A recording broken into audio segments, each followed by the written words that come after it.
Good morning बच्चों। I welcome you all to MGCI fighter batch lecture series 2.0। हम लोग नया चैप्टर स्टार्ट कर चुके थे, कोशिका चक्र तथा कोशिका विभाजन, जिसमें हमने बेसिक बातें सारी कर ली थी कोशिका चक्र के बारे में।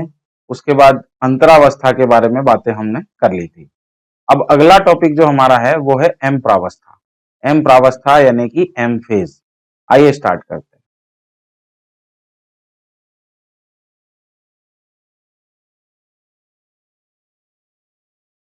एम प्रावस्था,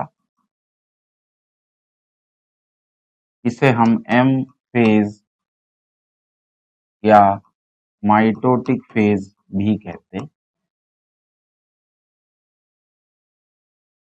माइटोटिक फेज,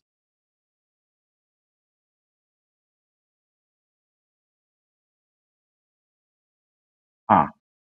तो कोशिका में एम फेज जो है उसे एनसीईआरटी कहता है कि सबसे नाटकीय प्रावस्था। नाटकीय प्रावस्था।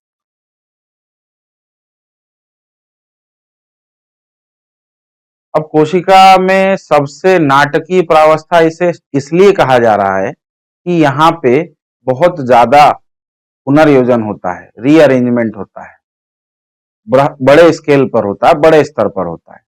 क्या होता है कि जो कोशिकांग हैं, कुछ कोशिकांग थोड़े समय के लिए दिखाई देंगे, कुछ कोशिकांग नहीं दिखाई देंगे, बाद में फिर आ जाएंगे। इस तरह से उसमें वृहद रीअरेंजमेंट वाली बात होती है। रीअरेंजमेंट यानी कि लार्ज स्केल पे कोशिकाओं के कोशिकांगों का इधर उधर होना, कोई गायब हो रही है, कोई आ रही है, कोई जा रही है, इस तरीके से वृहद रीअरेंजमेंट वाली बात होती है, वृहद पुनर्व्यवस्था। क्योंकि इसमें कोशिकांगों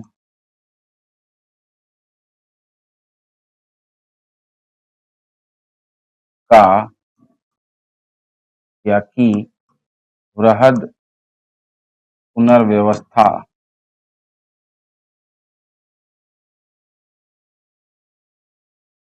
होती है। वृहद पुनर्व्यवस्था सबसे नाटकीय प्रावस्था इसे कहा जाता है। उसके बाद में हम समझें कि एम प्रावस्था को दो भागों में विभाजित किया गया है। एम फेज को पहला भाग है कैरियोकाइनेसिस, यानी कि केंद्रक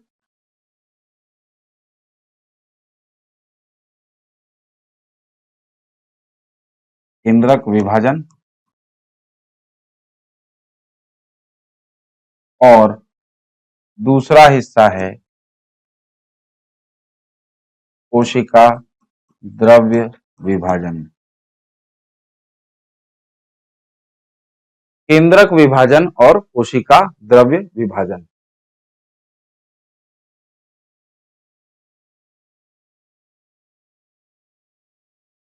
यानी कि साइटोकाइनेसिस।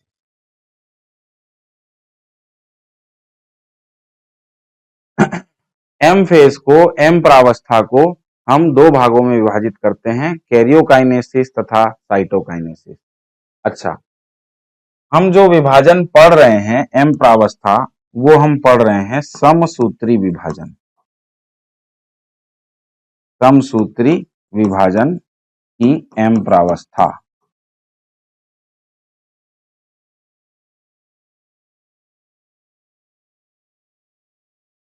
अब इसे पहली बात तो ये समझें कि समसूत्री क्यों कहा जाता है। समसूत्री कहे जाने के पीछे प्रमुख कारण ये है कि जनक कोशिका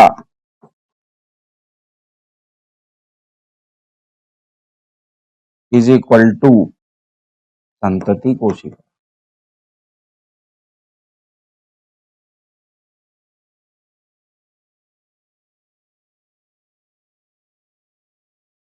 मैंने लिखा है कि जनक कोशिका संतति कोशिका के बराबर। किस मामले में बराबर है उस पे ध्यान देना है। गुणसूत्रों की संख्या समान।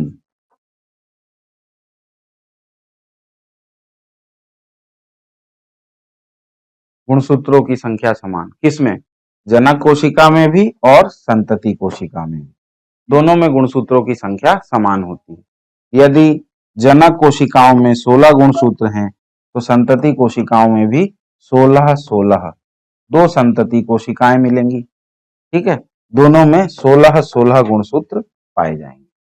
ठीक है, ये काम जो हो रहा है गुणसूत्रों का विभाजन, मैंने आपसे पहले भी इस बारे में चर्चा की है कि गुणसूत्र जो है कोशिका की प्रमुख जायदाद है, क्योंकि गुणसूत्र में हमारा अनुवांशिक द्रव्य स्थित है।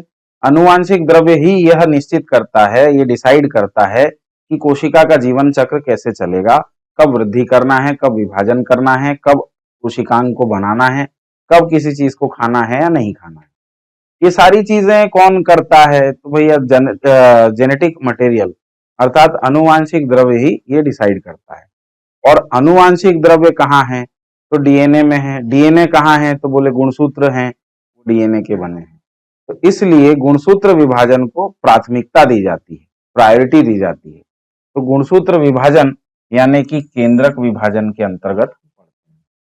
तो पहली अवस्था हो गई एम फेज की, कैरियोकाइनेसिस। कैरियोकाइनेसिस में कोशिका के अंदर बहुत सारे बदलाव आते हैं। कोशिका को सूक्ष्मदर्शी से देखने पर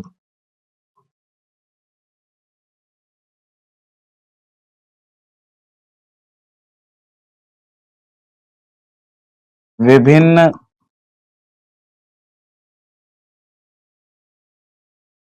प्रकार के परिवर्तन देखने को मिलते हैं, देखने को मिलते हैं।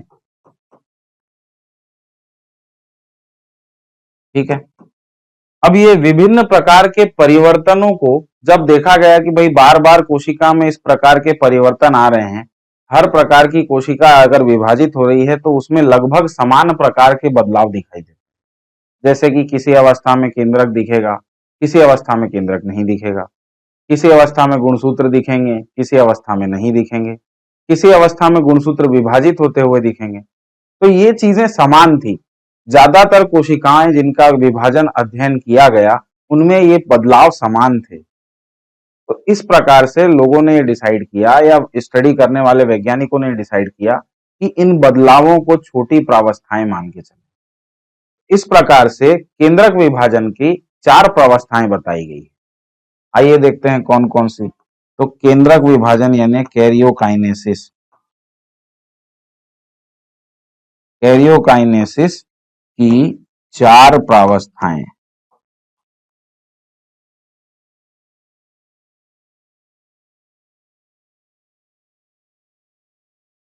चार प्रावस्थाएं कौन कौन सी है? तो हम उसका नाम लिख लेते हैं। प्रोफेज, दूसरा है मेटाफेज, तीसरा है एनाफेज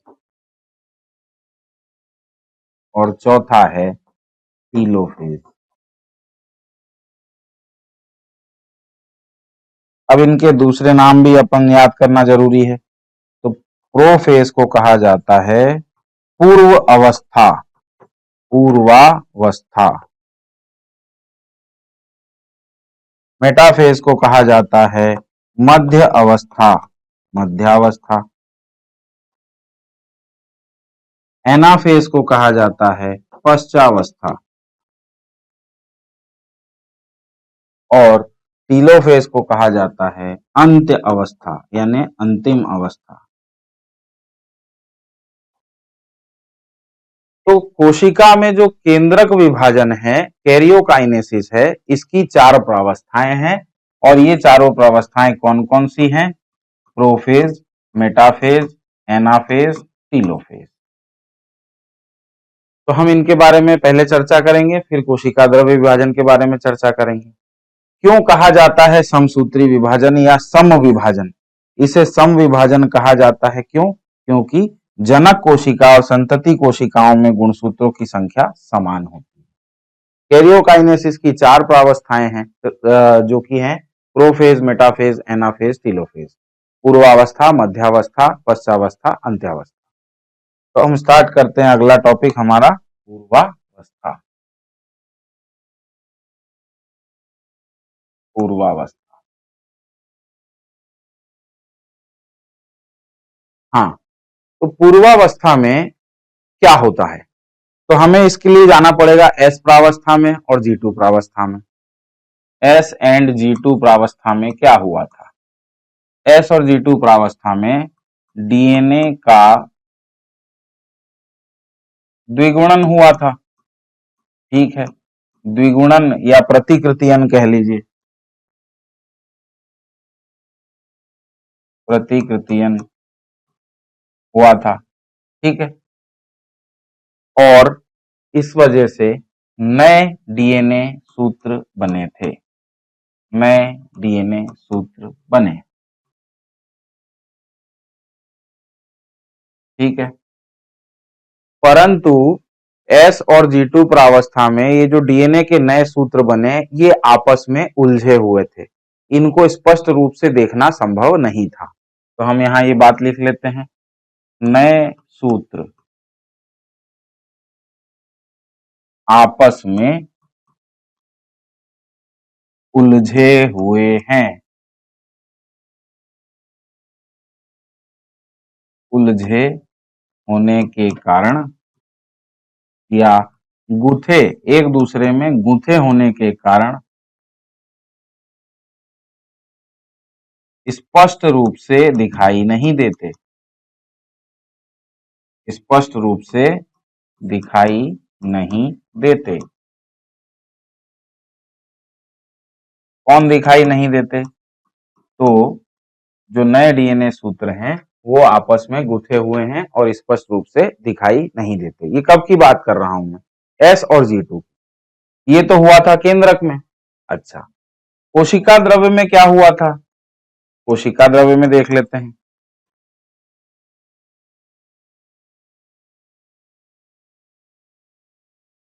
तारक केंद्र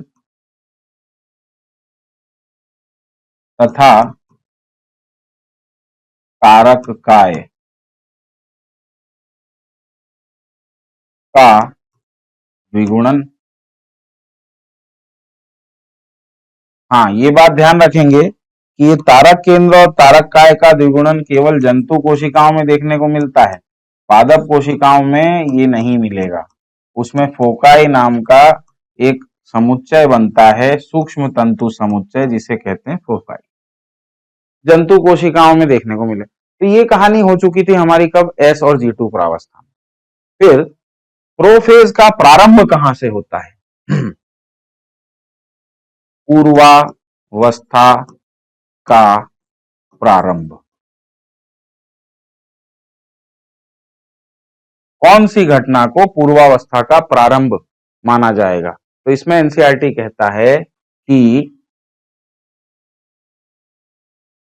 गुणसूत्रीय द्रव्य के संघनन का प्रारंभ,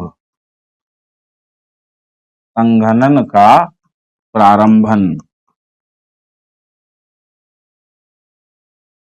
ही प्रोफेज की शुरुआत माना जाएगा। यदि केंद्रक में गुणसूत्री द्रव्य के संघनन का प्रारंभन हो चुका है तो उसे पूर्वावस्था का प्रारंभ माना जाएगा। गुणसूत्री द्रव्य के लिए हम लिखते हैं क्या? Chromatin material. क्या लिखते हैं? Chromatin material. संघनन क्यों जरूरी है? तो हमने बात पढ़ी थी ये कोशिका चैप्टर में कि जब गुणसूत्र बनते हैं तो वो कैसे बनते हैं। हमने देखा था कि क्रोमैटिन तंतु जो होते हैं वो संघनित होते हैं, संघनित होने के बाद अति संघनित होते हैं, अति संघनन से गुणसूत्रों का निर्माण होता है, तो फाइनल आकृति गुणसूत्रों की प्राप्त होती है। तो क्रोमेटिन मटेरियल यानी गुणसूत्रीय द्रव्य, गुणसूत्रीय पदार्थ के संघनन, संघनन के लिए हम बात करते हैं कि इसे कहा जाएगा कंडेंसेशन। प्रारंभन के लिए हम कहेंगे इनिशिएशन। तो initiation of condensation of chromatin material, ये कहानी कहलाएगी। गुणसूत्रीय द्रव्य के संघनन का प्रारंभन ही पूर्वावस्था का प्रारंभ माना जाए। ठीक है, दूसरी बात करते हैं। अब गुणसूत्रीय द्रव्य जब संघनित होगा तो संघनन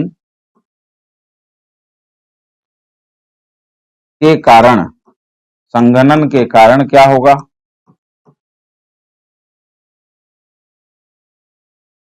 गुणसूत्रों का निर्माण। ठीक है, अब गुणसूत्रों का निर्माण तो हुआ, लेकिन यहां एक बात और ध्यान देने की है कि गुणसूत्र जो थे उसमें, अब पहले तो गुणसूत्र ऐसी अवस्था में हुआ करता था जिसमें कि केवल एक क्रोमेटिड था, लेकिन एस प्रावस्था के बाद इस गुणसूत्र के डीएनए के नए सूत्र बनने के कारण यहां पर दो गुणसूत्र एक दूसरे से जुड़े हैं। तो अब ये जो जुड़े हैं उस बिंदु को हमने पढ़ा था कि उसे कहते हैं सेंट्रोमियर यानी गुणसूत्र बिंदु, और इन दोनों क्रोमेटिड्स को हम कहेंगे सह अर्ध गुणसूत्र या अर्ध गुणसूत्र। भाई गुणसूत्र के दो हिस्से दिख रहे हैं हमें यहाँ, दोनों हिस्सों को हम क्या कह सकते हैं? अर्ध गुणसूत्र। दो अर्ध गुणसूत्र हैं। ठीक है, तो ये जो दोनों अर्ध गुणसूत्र हैं ये आपस में एक दूसरे से जुड़े हुए हैं। कहाँ जुड़े हैं, कैसे जुड़े हैं? तो भैया कहाँ जुड़े हैं? तो सेंट्रोमियर पे जुड़े हैं। कैसे जुड़े हैं? तो सेंट्रोमियर ने इन्हें आपस में जोड़ रखा है। तो ये बात यहां पर महत्वपूर्ण हो जाती है कि प्रत्येक गुणसूत्र के दोनों अर्ध गुणसूत्र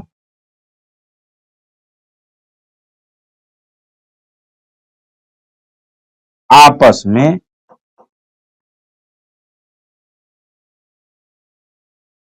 जुड़े हुए हैं।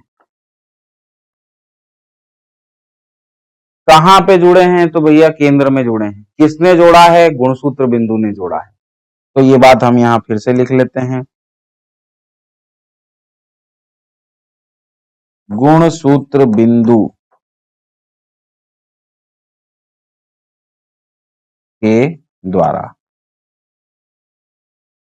गुणसूत्र बिंदु के द्वारा जुड़े हुए। ठीक है, अब इसको देखें क्या कहते हैं।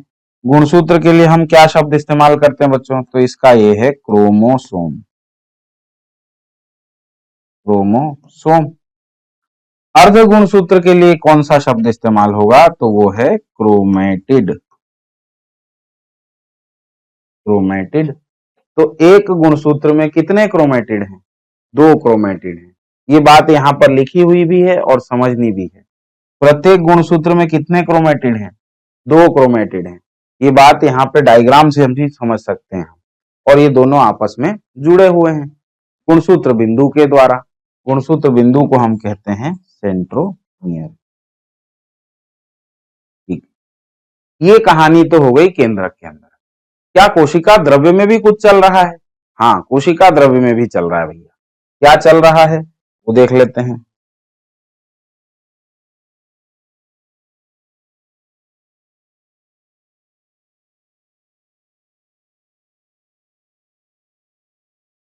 एस तथा G2 के दौरान द्विगुणित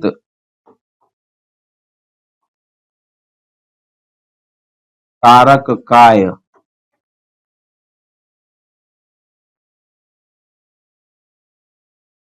विपरीत ध्रुवों की ओर चलना प्रारंभ कर देते हैं। विपरीत ध्रुवों की ओर चलना प्रारंभ कर देते हैं, कर देते। अब इसको हम डायग्राम देखते हैं कि कोशिका का डायग्राम इस समय कैसा बनेगा। मान लिया जाए कि यहाँ पर कोशिका है, इस कोशिका में यहाँ पर केंद्रक है, ठीक है। कोशिका देख ली, केंद्रक देख लिया। यहाँ पर हमारा तारक काय है और ये दोनों तारक काय, ये दो तारक काय जो द्विगुणित हो चुके हैं। अब क्या होना है तो हम इस बात को समझते हैं। ये तारक काय एक दूसरे से दूर जाने लगते हैं, एक दूसरे से दूर जाने लगते हैं, यानी कि विपरीत ध्रुवों की ओर जाने लगते हैं। और साथ ही साथ इनमें से कुछ प्रोटीन की सूक्ष्म नलिका तंतु निकलते हैं, जिन्हें हम कहते हैं एस्टर किरणें। आपको ध्यान होगा जब आप बचपन में सूरज का डायग्राम बनाते थे तो आप एक गोला बना के आसपास से किरणें दिखाने के लिए इस तरह से बनाते थे। तो ये जो किरणें हैं, ये किरणें यहाँ पर सभी दिशाओं में दिखाई जा रही हैं। अब इसी तरीके से यहाँ पर जो गुणसूत्र तारक काय है, सेंट्रोसोम है, उससे प्रोटीन के तंतु सभी दिशाओं में निकलेंगे और इन प्रोटीन तंतुओं को कहा गया है एस्टर किरणों का, एस्टर किरणें, ठीक है। तो अब देखिए, जो तारक काय हैं, तारक काय विपरीत ध्रुवों पर गति करने के साथ साथ, ये बात यहां ध्यान रखनी है, गति करने के साथ साथ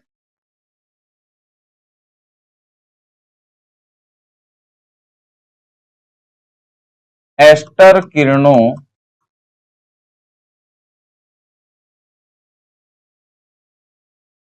का निर्माण करने लगेंगी, एस्टर किरणों का निर्माण करने लगेंगी, ठीक है। अब ये एस्टर किरणें क्या हैं इसके बारे में बात कर लेते हैं।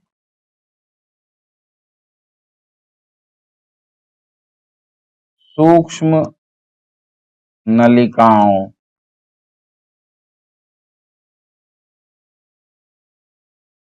से बने प्रोटीन युक्त अणु, ठीक है। अब ये संरचना कैसी होती है तो सूक्ष्म नलिका जो है प्रोटीन से बनी संरचना है, प्रोटीन से निर्मित।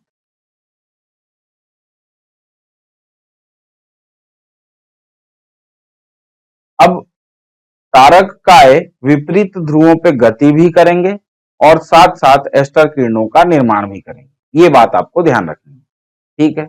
उसके बाद एस्टर किरणें क्या हैं तो तारक काय से निकलती हुई सूक्ष्म नलिकाओं से बनी हुई संरचना,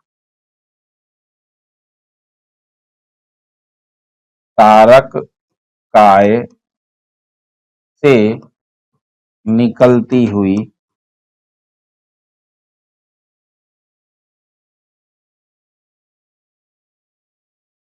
सूक्ष्म नलिकाओं से बनी संरचना,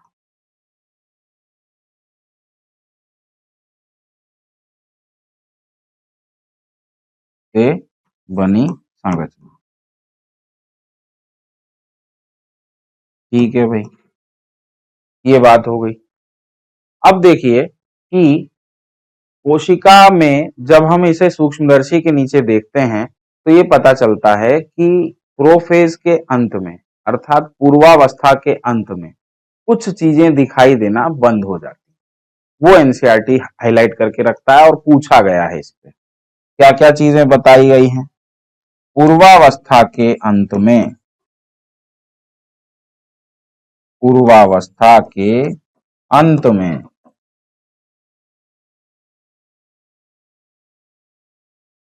पहली बात लिखी है एनसीईआरटी ने गोल्जी काय। दूसरी बात लिखी है अंतर्द्रवी जालिका यानी कि एंडोप्लाज्मिक रेटिकुलम।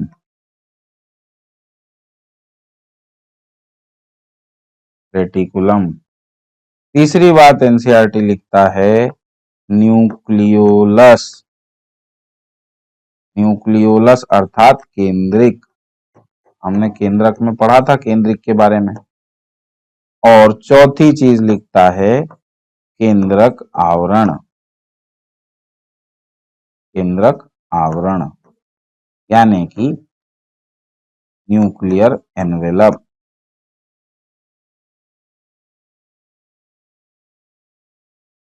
ये चारों ही दिखना बंद हो जाते हैं, अदृश्य हो जाएंगे।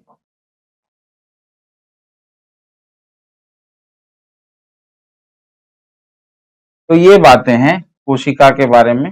और देखिए यहाँ पे कोशिका के अंदर जो गुणसूत्री पदार्थ है वो संघनित भी होगा और यहाँ इस तरह से जुड़ा हुआ दिखाई देगा एक दूसरे से। किसके जरिए जुड़ा हुआ दिखाई देगा? तो हम कहेंगे कि ये गुणसूत्र बिंदु द्वारा जुड़ा हुआ दिखता है। लंबी लंबी धागे समान संरचनाएं आपको देखने को मिलेंगी केंद्रक के अंदर। केंद्रक की दीवार मैंने थोड़ी सी टूटी हुई बनाई है, ये दर्शाने के लिए कि केंद्रक का आवरण इस प्रावस्था के अंत तक जाकर टूट चुका हो। ठीक है, तो ये हो गई आपकी पूर्वावस्था की बात। अगली प्रावस्था कौन सी है? तो अगली प्रावस्था है मध्यावस्था। देखते हैं मध्यावस्था।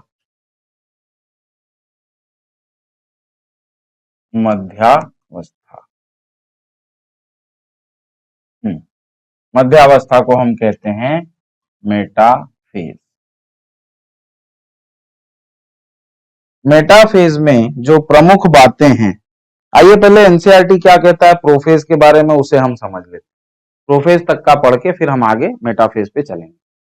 सूत्री विभाजन के बारे में कोशिका चक्र की सर्वाधिक नाटकीय अवस्था, पहली बात तो यही लिख दी है, जिसमें कोशिका के सभी घटकों का वृहद पुनर्गठन।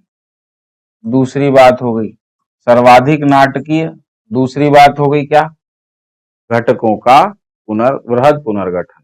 अब दूसरी के बाद तीसरी, जनक व संतति कोशिका में गुणसूत्रों की संख्या बराबर होती है, इसलिए इसे सम विभाजन यानी कि इक्वेशनल डिवीजन। कौन सा डिवीजन? तो इक्वल डिवीजन या इक्वेशनल डिवीजन कहा जाएगा। ठीक है, सुविधा के लिए सूत्री विभाजन को केंद्रक विभाजन की 4 अवस्थाओं में विभाजित किया है। सुविधा के लिए किया है, लेकिन ये ध्यान रखिएगा कि एकदम स्पष्ट रूप से आप कह दें कि नहीं ये चीज दिख रही है तो कोशिका इसी प्रावस्था में, नहीं, ऐसा नहीं होता है। प्रमुख घटनाओं को आप देख करके एक अंदाजा मात्र लगा सकते हैं कि हाँ कोशिका अभी इस प्रावस्था में है तो उसके साथ ये हो रहा है। कैरियोकाइनेसिस, यहां यह समझ, अच्छा यहां पर थोड़ा करेक्शन है। सुविधा के लिए सूत्री विभाजन को केंद्रक विभाजन की 4 प्रावस्थाओं में तथा कैरियोकाइनेसिस, नहीं, यहां आएगा साइटोकाइनेसिस, तथा साइटोकाइनेसिस में विभाजित किया गया है। अच्छा, यहां यह समझ लेना आवश्यक है कि कोशिका विभाजन एक प्रगतिशील प्रक्रिया है। ठीक है, तथा इसकी विभिन्न अवस्थाओं के बीच स्पष्ट रूप से विभाजन करना मुश्किल है। कोशिका विभाजन एक प्रगतिशील प्रक्रिया है, ये बात एक कथन हो गया। दूसरा कथन हो गया कि इनकी अवस्थाओं के बीच स्पष्ट रूप से विभाजन करना मुश्किल है। अगर ये चाहें तो स्टेटमेंट बना करके इस तरह का क्वेश्चन पूछा जा सकता है। मैंने आपसे शुरुआत में ही कहा था कि मैं आपको क्वेश्चंस के बारे में बताते जाऊंगा, क्वेश्चन कहां से कैसे बन सकते हैं एनसीईआरटी में, बॉटनी सब्जेक्ट। कैरियोकाइनेसिस को 4 अवस्थाओं में विभाजित किया है, ये हमने देख लिया। अब आइए प्रोफेज के बारे में, कोशिका यह एनसीईआरटी क्या कहता है वो देख लेते हैं। अंतरावस्था की एस और जी2, बात वहीं से शुरू हुई है, अंतरावस्था की एस और जी2 से। पूर्वावस्था कोशिका, पूर्वावस्था, हाँ यहां पर तो ये सही है, पूर्वावस्था के बाद एक कॉमा लगाएंगे बस। पूर्वावस्था कैरियोकाइनेसिस का पहला पड़ाव है। कौन? पूर्वावस्था। ठीक है। एस और जी2 अवस्था में हुआ क्या था? डीएनए के नए सूत्र बन तो जाते हैं लेकिन आपस में गुथे होने के कारण स्पष्ट नहीं होते। गुणसूत्री पदार्थ के संघनन का प्रारंभ ही पूर्वावस्था की पहचान है। ये इंपॉर्टेंट लाइन है, नीट 2017 में ये प्रश्न पूछा गया है। ठीक है।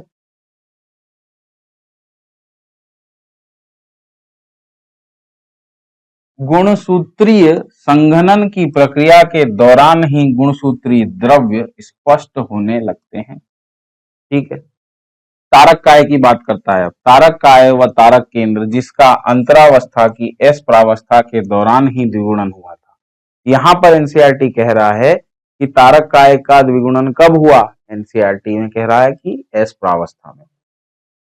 अब कोशिका के विपरीत ध्रुवों की ओर चलना प्रारंभ कर देते। ठीक है। फिर पूर्वावस्था के पूर्ण होने के दौरान जो महत्वपूर्ण घटनाएं होती हैं उनकी निम्न विशेषताएं हैं। 2 पॉइंट दिए एनसीईआरटी। पहला, गुणसूत्रीय द्रव्य संघनित होकर ठोस गुणसूत्र बन जाता है। ठीक है। ठोस गुणसूत्र बन जाता है। गुणसूत्र 2 अर्ध गुणसूत्रों से बना होता है जो आपस में सेंट्रोमियर से जुड़े रहते हैं। गुणसूत्र किससे बना है? 2 अर्ध गुणसूत्रों से बना है और वो आपस में जुड़े।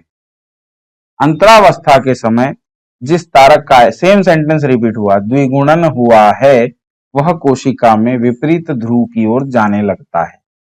प्रत्येक तारक काय सूक्ष्म नलिकाओं को विकिरित करता है जिसे तारक कहते हैं, यानी एस्टर कहते हैं। तारक यानी एस्टर। ये तंतु व तारक, तंतु मतलब ये नलिकाएं, सूक्ष्म नलिका तंतु और तारक मिलकर समसूत्री विभाजन यंत्र बनाते हैं। समसूत्री विभाजन यंत्र मतलब mitotic division apparatus. Mitotic division apparatus. कौन कौन मिलके समसूत्री विभाजन यंत्र बना रहे हैं? तारक और तंतु, ये दोनों मिलकर के माइटोटिक डिवीजन एपरेटस अर्थात समसूत्री विभाजन यंत्र। ये क्वेश्चन अभी पूछा नहीं गया है लेकिन पूछा जा सकता है कि समसूत्री विभाजन यंत्र कौन बनाता है, माइटोटिक स्पिंडल एपरेटस कौन बनाता है? तो हम कहेंगे तंतु और तारक मिलकर। पूर्वावस्था के अंत में यदि कोशिका को सूक्ष्मदर्शी से देखा जाता है तो इसमें नंबर 1 गोल्जी काय, अंतर्द्रव्य जालिका, केंद्रिका और केंद्रक आवरण दिखाई नहीं देता है। ये 4 आपको पूछे जा चुके हैं नीट में। ठीक है। अब आ जाते हैं हम मध्यावस्था पे।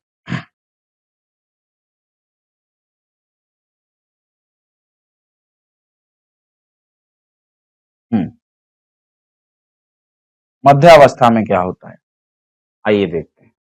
मध्यावस्था में क्या होना है? तो सबसे पहली चीज कि हम जानते हैं न्यूक्लियर मेम्ब्रेन टूट चुका है, केंद्रक आवरण टूट चुका है। बात यहीं से शुरू करते हैं। केंद्रक आवरण के टूट जाने के कारण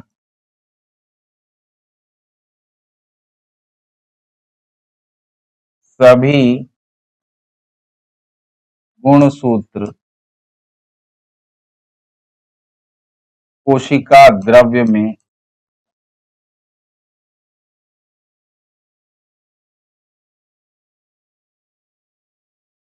आ जाते हैं। किसमें आ जाते हैं? तो कोशिका द्रव्य में आ जाते हैं। ठीक है। अच्छा, दूसरी बात और सबसे इंपॉर्टेंट बात इस प्रावस्था में, संघनन। किसका संघनन हो रहा था? तो हम इसको पूरा लिख लेते हैं।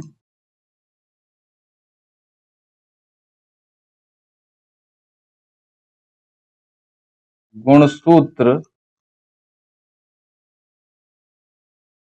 स्पष्ट रूप से दिखाई देते हैं, दिखाई देते हैं या देने लगते हैं। गुणसूत्र स्पष्ट रूप से दिखाई देने लगते हैं। इसलिए इस कारण ये जो अवस्था है, ये अवस्था गुणसूत्रों की आकृति के लिए, आकृति के अध्ययन के लिए सबसे उपयुक्त मानी गई। यह अवस्था कौन सी अवस्था? मध्यावस्था। गुणसूत्रों की आकृति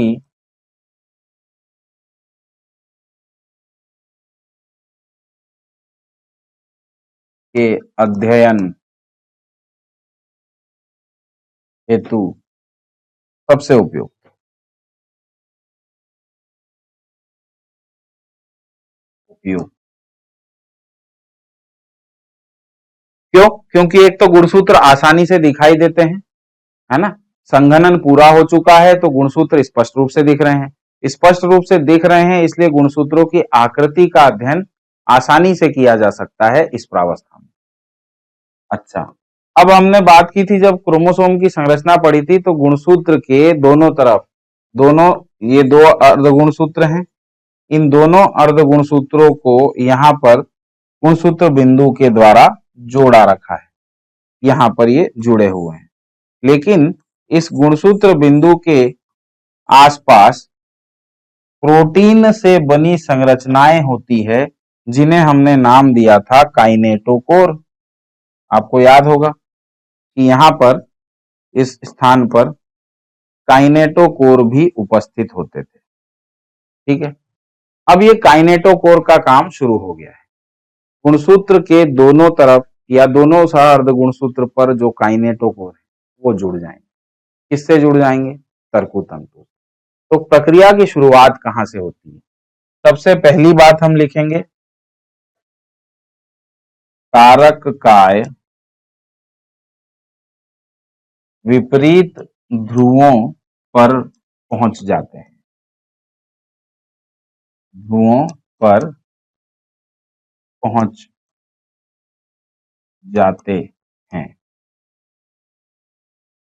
ठीक है, कारक काय विपरीत ध्रुवों पर पहुंच जाते हैं। उसके बाद क्या होता है? कारक काय से निकलते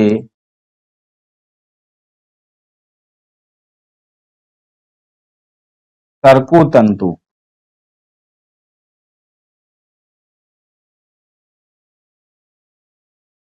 जुड़ते हैं, गुणसूत्रों से जुड़ते हैं, गुणसूत्रों से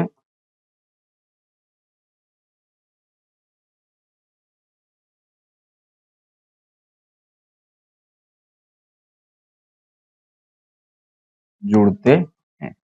कौन किससे जुड़ता है? वही गुणसूत्र से, गुणसूत्र तर्कुतंतु से जुड़ते हैं। और तर्कुतंतु किससे जुड़े हैं? तो बोले तारक काय से। ठीक है, तो तारक काय से निकलते तर्कुतंतु गुणसूत्रों से जुड़ते हैं। मतलब अल्टीमेटली कौन जुड़ा? किससे जुड़ा? तारक काय जुड़ गया गुणसूत्र से। तारक काय गुणसूत्रों से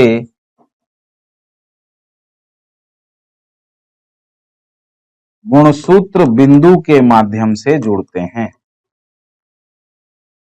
गुणसूत्र बिंदु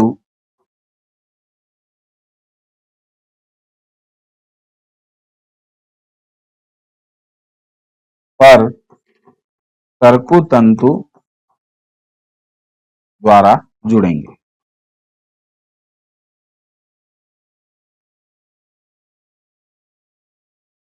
जुड़ेंगे। अब इनमें जुड़ने में एक खासियत होती है बच्चों, यहां पर आपको ये ध्यान देना है। आइए नेक्स्ट स्लाइड में समझते हैं। मान लीजिए कि एक कोशिका देखी हमने, ये सूक्ष्मदर्शी में हम कोशिका को देख रहे हैं। तो यहां पर आपको मिलेगा एक तारक काय और ठीक इसके विपरीत ध्रुव पर मिलेगा दूसरा तारक काय। दोनों कहां हैं? विपरीत ध्रुवों पर। ये बात हो गई। अब इनसे निकलते हैं एस्टर किरणें। ये हमने पिछले बार देखा था। ठीक है साहब, तो ये एस्टर किरणें इस तरीके से इसे कोशिका के इस हिस्से से जोड़ देती हैं। तो ये एस्टर किरणों के माध्यम से यहां पर सपोर्ट। अब कोशिका द्रव्य में क्या हो रहा था? तो हमें कोशिका में दिखाई देते हैं गुणसूत्र। ये गुणसूत्र अब स्पष्ट रूप से दिखाई देते हैं। तो हम इन गुणसूत्रों को इस तरीके से बना लेते हैं। ठीक है। होता क्या है कि इन गुणसूत्रों में जो गुणसूत्र बिंदु है, गुणसूत्र बिंदु पर हमने बनाए थे काइनेटोकोर। ये काइनेटोकोर यहां पर। तो ये काइनेटोकोर कुछ स्पेशल तरीके से दोनों तारक कायों से जुड़ते हैं। तो पहली बात तो यहां ये समझनी है कि तर्कु तंतु आया और तर्कु तंतु आ करके इस गुणसूत्र से जुड़ा, और जिस बिंदु से जुड़ा है उस बिंदु को हम कह रहे हैं काइनेटोकोर। ठीक है। तो ये जुड़ता इस प्रकार से है कि एक अर्ध गुणसूत्र का काइनेटोकोर एक ध्रुव के आते तर्कु तंतु से जुड़ेगा। पहले ये बात लिख लें। एक अर्ध गुणसूत्र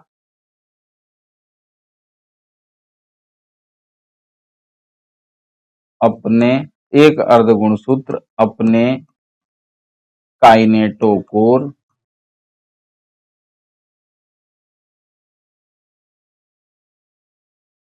के द्वारा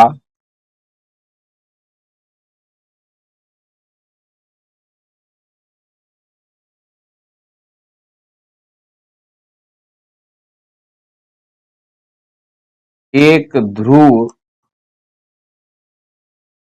पर स्थित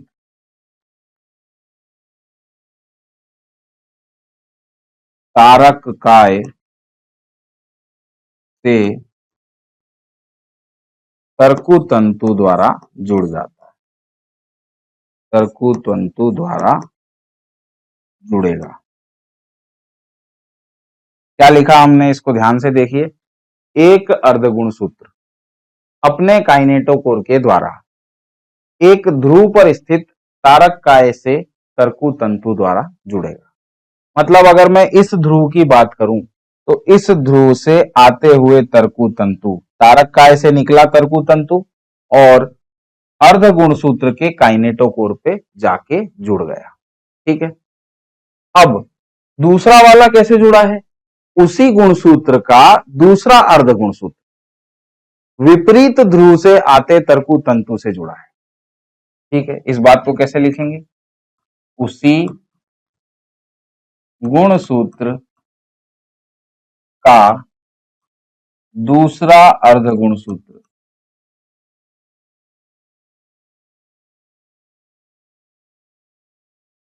दूसरा अर्ध गुणसूत्र विपरीत, नहीं पहले ये बात तो जैसे हमने इसको लिखा है वैसे ही लिखें।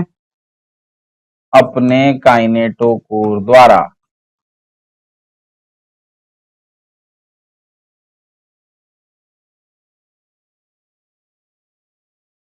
विपरीत ध्रुव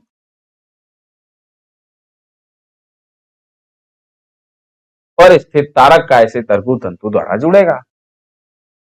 पर स्थित तारक काय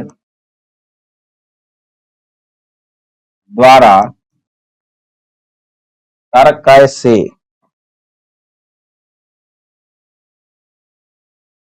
तरकु तंतु द्वारा जुड़ेगा।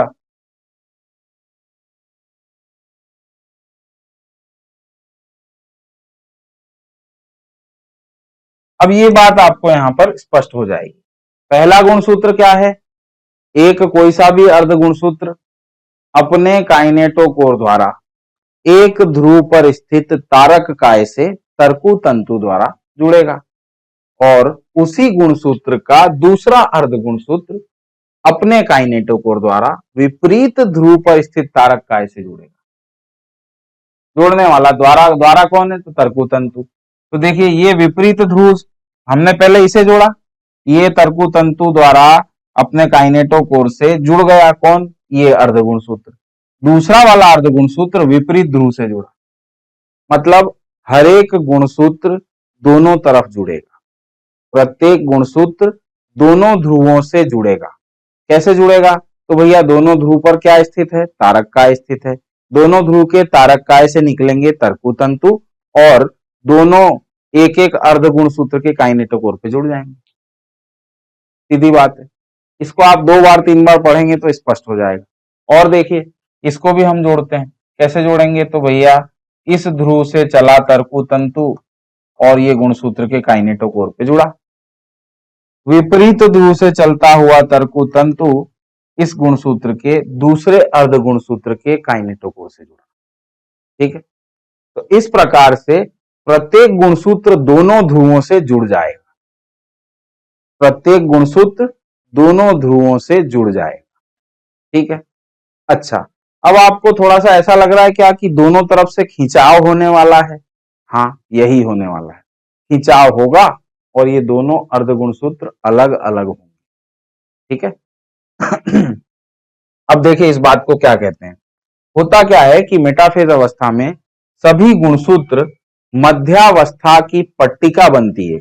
ये एक तल बनता है, इस तल पे आकर के सभी गुणसूत्र व्यवस्थित हो जाते हैं।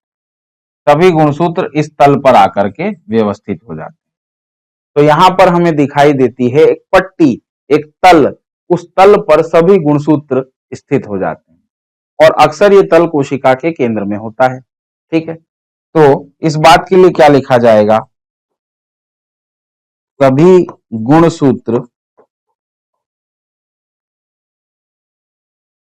मध्यावस्था पट्टिका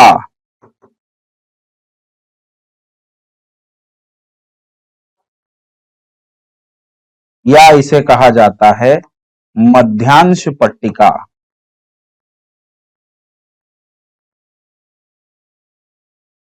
पर आकर व्यवस्थित हो जाते हैं। क्या लिखा हमने? ये सारे गुणसूत्र मध्यावस्था पट्टिका या मध्यांश पट्टिका पर आकर व्यवस्थित हो जाते हैं। इस मध्यावस्था पट्टिका को हम मेटाफेजिक प्लेट भी कहते हैं। Metaphasic plate. ठीक है, तो ये सारे के सारे कहां आके व्यवस्थित हो गए? मेटाफेजिक प्लेट पे आकर व्यवस्थित हो गए। तो ये कुछ बातें थी मेटाफेज के बारे में। आइए देखें एनसीईआरटी क्या कहता है। पहली बात तो वहीं से शुरू करी है कि केंद्रक आवरण के पूर्ण रूप से विघटित होने के साथ समसूत्री विभाजन की द्वितीय अवस्था प्रारंभ होती है। सबसे इंपॉर्टेंट लाइन क्या बात कही? प्रारंभ कहां से होती है? भाई आपको अगर ये पूछा जाए कि मध्यावस्था कहां से प्रारंभ होती है तो क्या जवाब दिया जाएगा? केंद्रक आवरण के पूर्ण रूप से विघटित होने के साथ समसूत्री विभाजन की द्वितीय अवस्था प्रारंभ होती है। इसमें गुणसूत्र कोशिका के कोशिका द्रव्य में फैल जाते हैं। ठीक है, गुणसूत्र कहां फैल गए हैं आप देख सकते हैं, कोशिका द्रव्य में। ठीक, इस अवस्था तक गुणसूत्रों का संघनन पूर्ण हो जाता है। संघनन पूर्ण हो चुका है। ठीक है, सूक्ष्मदर्शी से देखने पर ये स्पष्ट रूप से दिखाई देने लगते हैं। अब ये बात कही गई है, यही वह अवस्था है जब गुणसूत्रों की आकृति आकृति पे ध्यान देंगे। आकृति का अध्ययन बहुत ही सरल तरीके से किया जा सकता है। ठीक है, आगे देखें क्या होता है। अब इस डायग्राम में आप देख सकते हैं कि यहाँ पर एक तारक काय है, यहाँ पर एक तारक काय है। ये विपरीत ध्रुवों पर जाने की कोशिश में है, लगभग पहुंच चुके हैं। ठीक है, और यहाँ पे प्रत्येक गुणसूत्र स्पष्ट दिखाई दे रहा है और ये गुणसूत्रों का काइनेटोकोर स्पष्ट दिखाई दे रहा है। तो प्रत्येक गुणसूत्र एक एक, अब जैसे इसका दिखाया है, यहां से देखिए तो आप ये चला तरकु तंतु इस काइनेटोकोर पे, और यहां से देखिए तो ये चला तरकु तंतु यहाँ। तो प्रत्येक गुणसूत्र दोनों ध्रुवों से जुड़ा है, दोनों ध्रुवों पर स्थित तारक काय से जुड़ा है। ये बात यहां पर स्पष्ट हो गई। एनसीईआरटी उसे कैसे लिखता है देखिए, मध्यावस्था गुणसूत्र दो संतति अर्ध गुणसूत्रों से बना होता है। ठीक है भाई, लेकिन यहां पहली बार एनसीईआरटी संतति अर्ध गुणसूत्र की बात कर रहा है। संतति अर्ध गुणसूत्र आपको याद होगा, लास्ट लेक्चर के पहले भी हमने इस बारे में बात की थी कि जब ये गुणसूत्र विभाजित हो जाएगा तो इन गुणसूत्रों से दो क्रोमेटिड अलग अलग हो जाएंगे, जो कि अब कहलाएंगे गुणसूत्र और संतति गुणसूत्र कहलाएंगे। ठीक है, तो ये कैसा बना है, मध्यावस्था गुणसूत्र दो संतति गुणसूत्रों का बना है। Important line. फिर जो आपस में गुणसूत्र बिंदु से जुड़े होते हैं, ये हम जानते हैं। ठीक है, गुणसूत्र बिंदु के सतह पर एक छोटा बिंब आकार की संरचना मिलती है जिसे काइनेटोकोर कहते हैं। सूक्ष्म नलिकाओं से बने हुए तरकु तंतु, तरकु तंतु किससे बने हैं, सूक्ष्म नलिकाओं से बने। तरकु तंतु के जुड़ने का स्थान ये संरचनाएं अर्थात काइनेटोकोर हैं। ठीक है, जो दूसरी ओर कोशिका के केंद्र में स्थित गुणसूत्र से जुड़े होते हैं, कोशिका के केंद्र में स्थित गुणसूत्र से जुड़ते हैं। ठीक है भाई, अब क्या हुआ, मध्यावस्था में सभी गुणसूत्र मध्य रेखा पर आकर स्थित रहते हैं। Important line. ठीक है, प्रत्येक गुणसूत्र का, यहां देखिएगा ये समझने वाली बात है, प्रत्येक गुणसूत्र है का एक अर्ध गुणसूत्र एक ध्रुव से तरकु तंतु द्वारा अपने काइनेटोकोर द्वारा जुड़ जाता है। वहीं इसका दूसरा संतति अर्ध गुणसूत्र, दूसरा संतति अर्ध गुणसूत्र तरकु तंतु द्वारा अपने काइनेटोकोर से विपरीत ध्रुव से जुड़ा होता है। ठीक है, तो ये तो हो गई मध्यावस्था की बात। अब मध्यावस्था में यही दो बिंदु यहां पर, हाँ, मध्यावस्था में जिस तल पर गुणसूत्र पंक्तिबद्ध हो जाते हैं उसे मध्यावस्था पट्टिका कहते हैं। ठीक है, इस अवस्था की मुख्य विशेषता निम्नवत है। तरकु तंतु गुणसूत्र के काइनेटोकोर से जुड़े रहते हैं, पहली बात। दूसरी बात, गुणसूत्र मध्य रेखा की ओर जाकर मध्यावस्था पट्टिका पर पंक्तिबद्ध होकर ध्रुवों से तरकु तंतु से जुड़ जाते हैं। तो ये बातें थी किसके बारे में, मध्यावस्था के बारे में। अब हमारा अगला है पश्चावस्था। पश्चावस्था में देखते हैं क्या होता है। पश्चावस्था में जैसा आप समझ रहे हैं वैसा ही होने वाला है। ये अब जुड़ गए हैं, दोनों ध्रुवों से जुड़ गए हैं। अब आप इमेजिन करिए कि ये दोनों तरफ से अगर तरकु तंतु की लंबाई घटने लग जाए तो क्या होगा। अगर दोनों तरफ से तरकु तंतु की लंबाई घटने लग जाए तो क्या होगा, तो सारा दबाव पड़ेगा गुणसूत्र बिंदु पर और गुणसूत्र बिंदु विखंडित हो जाएगा। अगर इस तरफ से भी खिंचाव लग रहा हो और इस तरफ से भी खिंचाव लग रहा हो तो क्या होगा, ये बीच में से विखंडित हो जाएगा। कौन विखंडित होगा, तो भाई गुणसूत्र बिंदु विखंडित हो जाएगा। गुणसूत्र बिंदु विखंडित हो जाएगा। गुणसूत्र बिंदु के विखंडित होते ही ये दोनों संतति अर्धगुणसूत्र अलग हो जाते हैं। तो एनाफेज में केवल एक बात मुख्य है,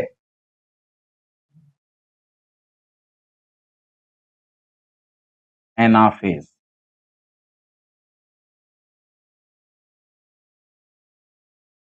गुणसूत्र बिंदु का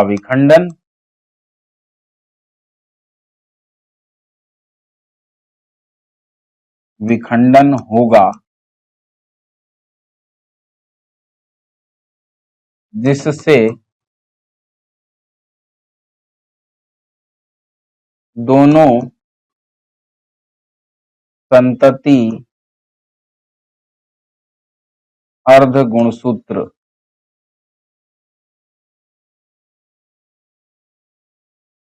अलग हो जाएंगे।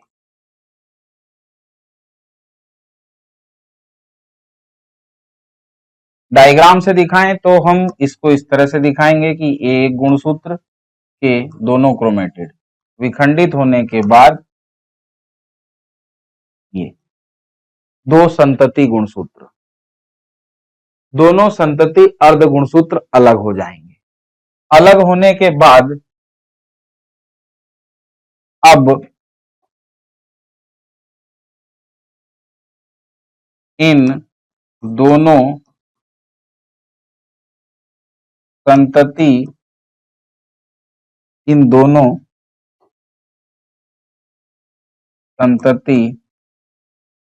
अर्ध गुणसूत्रों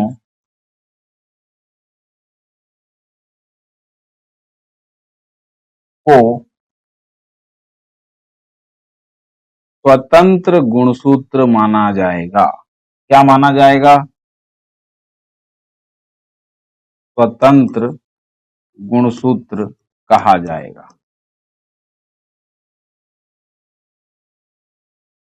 कहा जाएगा। अब इन्हें क्या कहा जाएगा? पहले तो इन्हें हम कह रहे थे दो संतति अर्ध गुणसूत्र,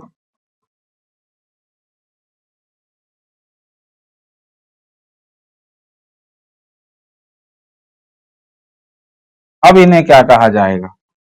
दो संतति गुणसूत्र।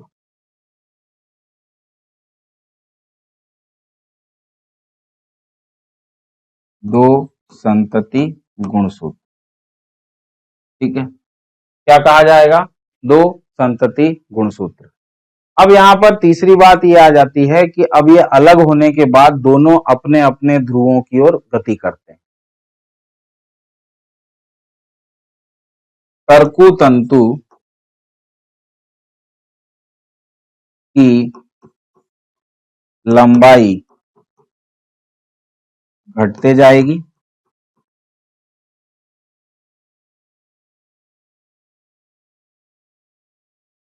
जिससे दोनों गुणसूत्र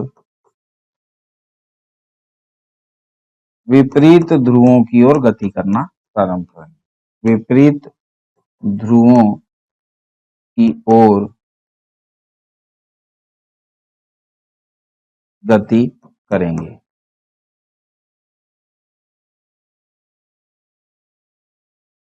अब जैसे मान लीजिए कि यहां पर ये कोशिका थी, इसमें यहां गुणसूत्र था, इस गुणसूत्र का हो गया विखंडन, गुणसूत्र का विखंडन हो गया और यहां पर तरकु तंतु से जुड़ा हुआ है, ये कारक काय द्वारा जुड़ा हुआ है और ये तरकु तंतु यहां काइनेटोकोर से जुड़ा है। अगर ये विपरीत ध्रुव की ओर गति करेगा तो इसका कौन सा हिस्सा आगे जाना चाहिए? जाहिर सी बात है केंद्र बिंदु या गुणसूत्र बिंदु। तो ये गुणसूत्र बिंदु ही आगे जाएगा और ये कुछ इस तरह से जाएगा जिसमें कि गुणसूत्र बिंदु शीर्ष पर तथा दोनों भुजाएं पीछे गति करेंगे। गति करेंगे के बाद हम इस बात को ऐसे लिखेंगे, इस प्रकार की गति में गुणसूत्र बिंदु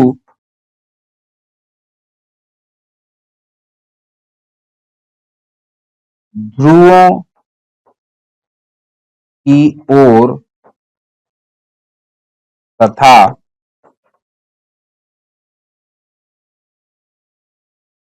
दोनों भुजाएं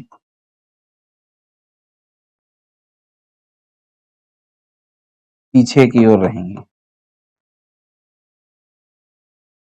पीछे की ओर रहेंगे।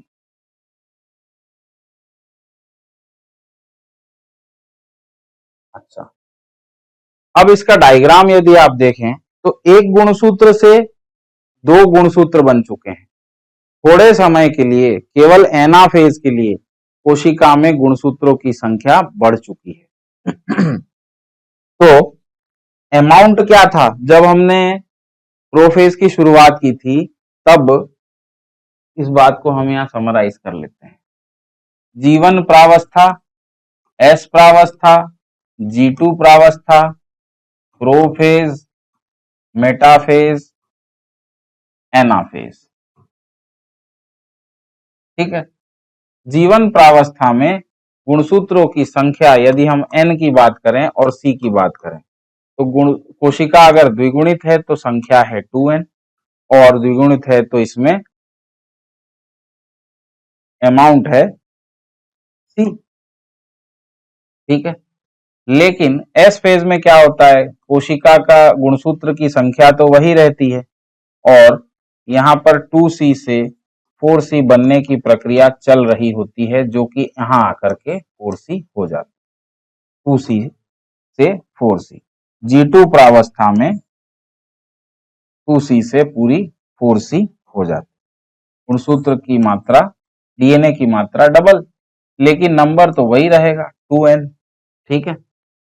फिर क्या हुआ, आगे चलते हैं। प्रोफेज में नंबर 2N, मात्रा 4C। मेटाफेज में नंबर 2N, मात्रा 4C। ठीक है। फिर एनाफेज में आते बराबर जब विखंडित हो जाएंगे गुणसूत्र तो नंबर थोड़े समय के लिए बढ़ेगा जरूर। तो यहां पर मात्रा नंबर हो जाएगा 4N और ये 4C, 4N 4C। लेकिन जैसे ही टीलोफेज आएगा तो दो केंद्रक बन जाएंगे, दो केंद्रक। और अब हम देख पाएंगे कि प्रत्येक केंद्रक में नंबर रहेगा 2N और मात्रा रहेगी 2C। प्रत्येक केंद्रक में मात्रा 2N और 2C, ये इस तरह से।